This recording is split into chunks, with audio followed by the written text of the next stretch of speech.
Hi, this is Anne with Graphic Design How To, and today I'm going to tell you how to use the Select and Mask tool in Photoshop to cut out hair on an image. Now, it really does matter if you have a really busy background. So before you even start, try to find an image that has just a solid background and a lot of contrast. That's really important. A lot of contrast between the hair and the background. So once you find a good image to start with, you're good to go. So the first thing we want to do is to find an image to work with. And I'm just going to go to pexels.com and search for yoga. And here's a good image, and I'll just download this. And I also put the link for this in my description. Actually, I already have it downloaded, so I'm just going to go ahead and open it up in Photoshop. I'm going to hit Z on my keyboard to get my zoom tool, and we'll just kind of zoom into her. I'll use my space bar to pull it down a little bit, maybe Command minus to zoom out just a tiny bit.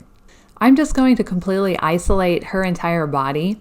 And if you have a lot of contrast between the background and her, it makes it really easy to cut her out using the quick selection tool. So I'm going to zoom in a little bit. We'll use the quick selection tool and get most of her. Now up here at the top are some options. So we want the one with the plus so that we can just keep adding to the selection. And auto enhance can be turned on, but just know it's going to slow your computer down a little bit. It does make for a more accurate selection, so that's a good thing. I'm going to increase the size of my brush a little by holding Control and Option and then dragging to the right. This is on a Mac. For a PC, I believe it would be Control and Alt. Now to get the bigger areas, you want to have a bigger brush. You want the brush to be about the size of what you're tracing, maybe a little smaller. So this is kind of a narrow area, so I'm going to hit Control and Option or Control and Alt on PC and drag it to the left a little bit to reduce the size of my brush. I'll just click and drag. And as you can see, this tool really works well.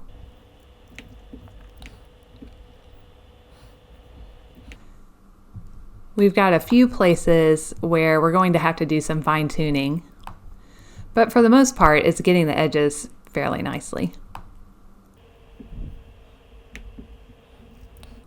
I'm going to zoom in on her hair. A good way to select hair at this stage is to just try to get most of it. I would leave out the really tiny wisps like up in here, but I would get maybe some of this. I would get these strands down here. So I'm going to get back on my W tool, which is the quick selection tool.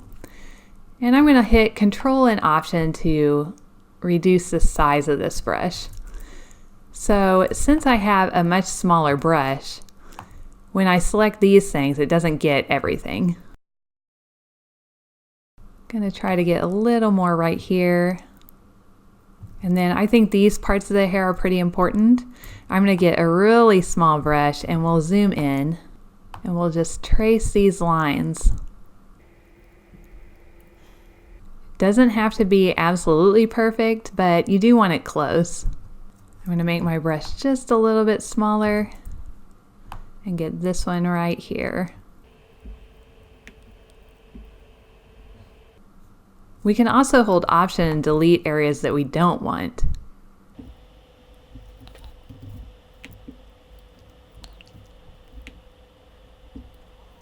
I'm going to hit Command 0 to get all the way back out. And I'll zoom in on the arms section here. Get back on my quick selection tool. Make my brush a little bit bigger. And then hold Option or Alt on a PC to deselect these parts in here.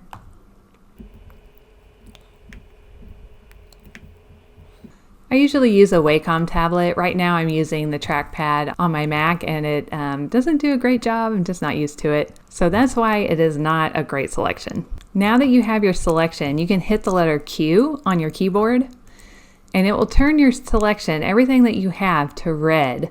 And it's the same as hitting Quick Mask right here. And then you can paint with black or white to remove or add parts to your selection. So I'm going to zoom into the hair down here. I'm going to hit B for the brush tool, and then I'm going to make that a bit smaller, and we will just paint with white, which removes the red and removes the selection. And you definitely don't have to do this perfectly. I just kind of wanted to show you a different technique for selecting things. So once you're done and you're happy with how it looks, hit Q again on your keyboard and it'll turn it back into the selection. I'm going to Command minus and zoom out. And although there's some major problems down here by her hands, I'm going to skip that and we'll focus on just the hair right now. We'll come down here on the layers palette and add a mask.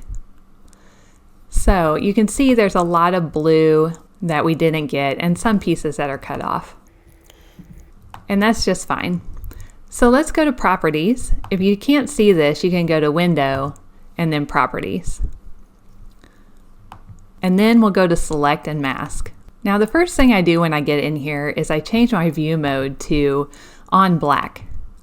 And that way we can really see our problem areas. The things over here on the right are going to affect the entire masked area, and the things over here on the left kind of just affect one little piece of the entire mask. So if you open up Global Refinements, you can see 4 different options. The 2 that I use the most here are Smooth. You can smooth everything out just a little bit, and then also Shift the Edge. If you move this to a negative number, you can see the blue disappear, but you're also going to cut into your image a little bit, so you have to keep that in mind. For now, let's just put these back to 0 or around there.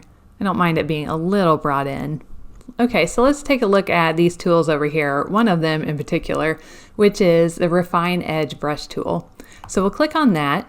I'm going to zoom in a little bit, get back on my Refine Edge brush tool, and just click and drag along the edges where you see blue. And now it's removing that background that was so hard to get earlier.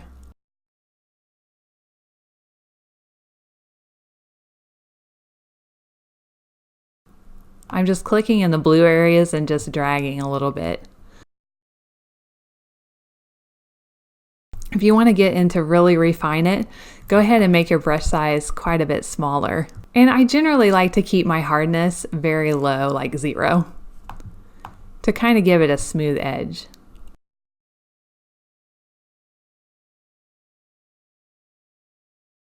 I'm going to come up here to the top part of her hair, grab my Refine Edge brush tool, make it a little bit bigger, and just move across that outer outline.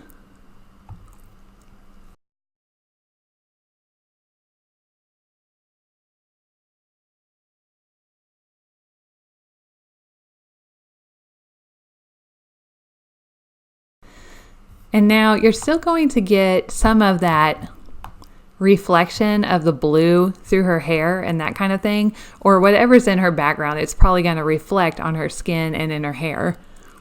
So at this point, we want to open Output Settings, which is just below, and we'll click on Decontaminate Colors. And that gets rid of all that blue. Obviously, we could still take some time and remove this blue, but it got rid of the blue in her hair.